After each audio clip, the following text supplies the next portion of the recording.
ఈరోజు అండి మనం డబల్ కి మిఠా తయారు చేసే విధానం చూద్దామండి. చూడండి రస్కులు ఏమండి నెయ్యి వేసినామండి, వేడి కూడా ఎక్కిందండి నెయ్యి. చూడండి ఇప్పుడు మనము ఇందులో అండి మన రస్కులు వేసుకుందామండి. ఒక్కొక్క పీసు వెంటనే అండి ఇలా తిప్పాలండి, ఎందుకంటే అండి ఎక్కువ అవసరం లేదండి దీనికి. అది చూడండి కలర్ ఇలా మారుతుందండి రెండో వైపు. ఇది ఇవి తీద్దామండి. ఇప్పుడు మనము మంచిగా ఇట్లా చూడండి కలర్ వచ్చింది, తీద్దాం. తీసినామండి. ఇంకా మనం పీసులు మిగతా వేసుకుందామండి. రెండు వైపులు కాలినాయండి ఇవి కూడా తీసుకుందామండి మనం. ఏమండి ఇందులో అండి ఇదే నెయ్యిలో అండి మనం కాజు వేద్దామండి, బాదం కూడా వేసుకుందాం. మన నెయ్యిలో అండి ఇవి ఇట్లా రోస్ట్ చేయాలండి. చూడండి ఎంత మంచి సువాసన వస్తుందండి.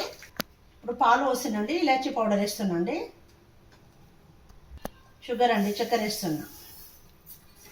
పాలనండి ఇలా కలుపుతూ ఉండాలండి. ఇలాచీల పౌడరు చక్కెర మొత్తం కలుస్తుందండి.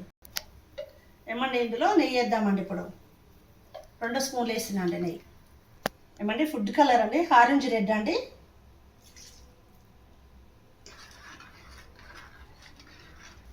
ఏమండి చూడండి మన పాలు నెయ్యి అండి మంచి స్మెల్ వస్తుందండి. ఇలాచీ పౌడర్ కదా అండి, బాగుందండి. చూడండి భలే మరుగుతుందండి.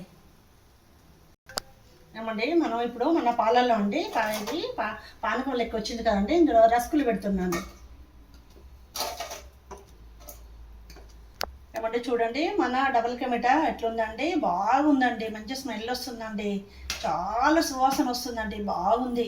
తప్పకుండా ట్రై చేయండి మీరు. ఏమండి మనం ఇప్పుడు దీని మీద మూత పెడదామండి ఒక 5 నిమిషాల పాటు. ఏమండి చూడండి మన డబల్ కా మీఠా ఎట్లుందండి, చాలా బాగుందండి. ఇంకొక నిమిషంలో రెడీ అవుతుందండి. దీన్ని షాహీ తుక్రా అని కూడా అంటారండి. ఏమండి చూడండి మన డబల్ కా మీఠా అండి ఇలా రెడీ అయిందండి. ఎంత బాగుందండి, మా సూపర్ ఉందండి. ఏమండి మన డబల్ కా మీఠా అండి ఒక బౌల్లోకి తీసుకుందామండి. ఏమండి చూడండి మన డబల్ కా మీఠా రెడీ అయిందండి. మన వీడియోని లైక్ చేయండి. థ్యాంక్ యూ అండి.